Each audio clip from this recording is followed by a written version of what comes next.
Jadi apa yang dilakukan kan karena beliau sebagai seorang menteri ya. Di berbagai kegiatan-kegiatan yang kemarin dilakukan, memang kapasitas beliau sebagai seorang menteri untuk berkeliling ke kota, kabupaten, di mana menjadi tanggung jawab beliau. Nah, tentu ini sangat mungkin juga saya menerima beliau dan juga teman-teman di Dapil juga menerima kehadiran beliau. Yaitu bagian dari salah satu kalau memang nanti ada upaya-upaya lebih lanjut yang perlu didalami, saya kira menjadi satu hal yang mungkin saja untuk bisa terus kita lakukan. Kena prank se-Indonesia. Ternyata Sandiaga Uno mau pindah ke PKS, bukan ke P3. Saya berjuang bersama PKS ini sudah berkali-kali dan terbukti teman-teman PKS ini berjuang dengan hati, berjuang yang sangat pantang menyerah, tidak pernah lelah, dan rasanya pengen saya untuk berjuang kembali bersama teman-teman PKS. PKS ini komitmennya terhadap NKRI luar biasa. Jadi mudah-mudahan jika kita berdoa, insya Allah dibukakan jalan untuk berjuang. Sandiaga Uno bisa dibilang politisi yang baru muncul di negeri ini. Sebelumnya ia dikenal sebagai pengusaha yang suka jogging.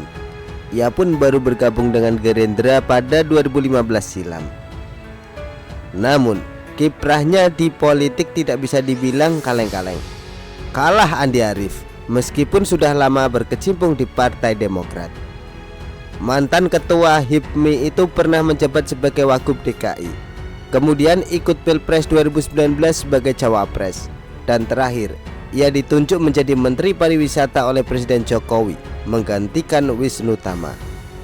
Di Gerindra, ia juga masuk jajaran elit partai yang diamanahkan menjabat sebagai Wakil Ketua Dewan Pembina Partai. Hanya saja, Sandi mendapatkan keistimewaan tersebut bukan tanpa pengorbanan. Untuk jadi cawapres saja triliunan rupiah duitnya habis. Itu pun masih kalah. Nggak mau diporotin oleh Prabowo yang mau nyapres lagi. Dia pun berniat pindah partai. Dan banyak warga plus 62 yang mengira kalau Sandi mau pindah ke P3, karena tanda-tandanya pun sudah ada. Seperti ia pernah mau dicalonkan jadi ketua umum P3 setelah Romahur Muzi tersandung kasus korupsi. Kemudian Sandi sering menghadiri acara P3, hingga telah meminta izin kepada Prabowo untuk menemui PLT Ketua Umum P3 Mardiono.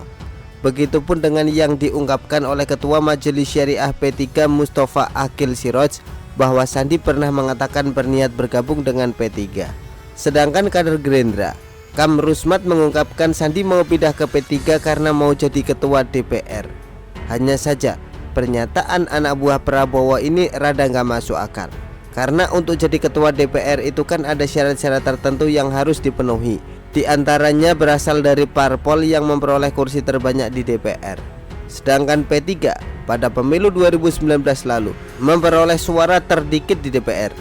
Justru lebih logis Sandi jadi kader PDIP kalau mau mendapatkan jabatan itu, karena PDIP merupakan partai pemenang pemilu pada 2014 dan 2019 lalu.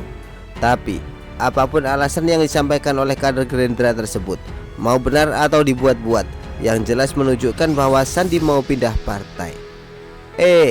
Bak kena prank se-Indonesia.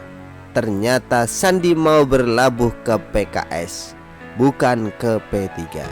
Hal ini bisa dilihat dari apa yang dia sampaikan.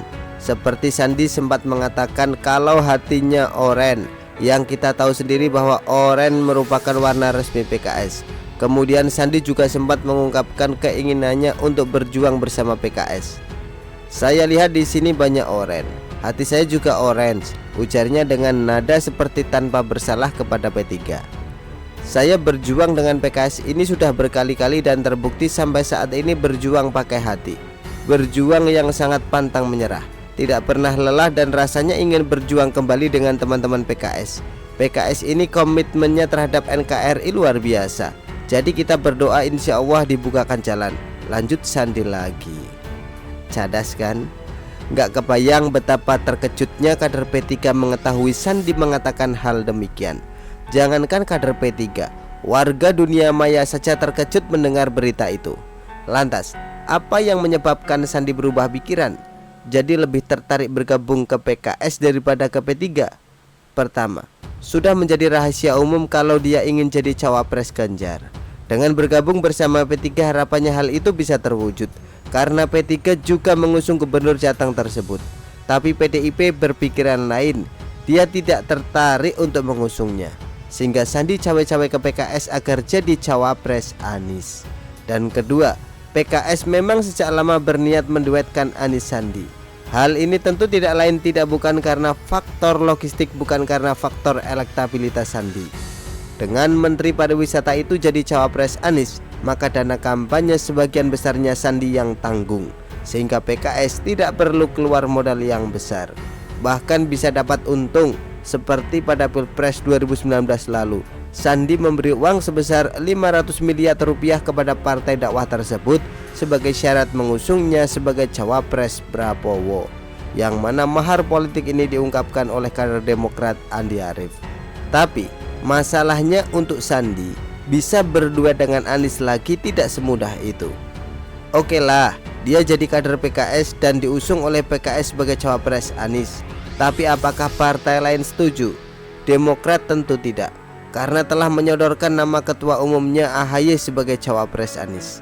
Nasdem juga belum tentu mau. Jadi bisa dibilang sekarang nama Sandi sudah buruk di mata pendukung Presiden Jokowi, karena dia menyatakan minat untuk bergabung bersama partai yang kadernya doyan nyinyirin Presiden Jokowi, yaitu PKS. Dirinya juga sudah tidak diterima lagi oleh Gerindra karena tidak loyal kepada partai. Jadi cawapres Anies belum tentu jadi. Itulah resiko kalau jadi politisi plan. Begitulah kura-kura. Artikel diambil dari Syukur.com, ditulis oleh Ferry Padli. Bagaimana menurut Anda?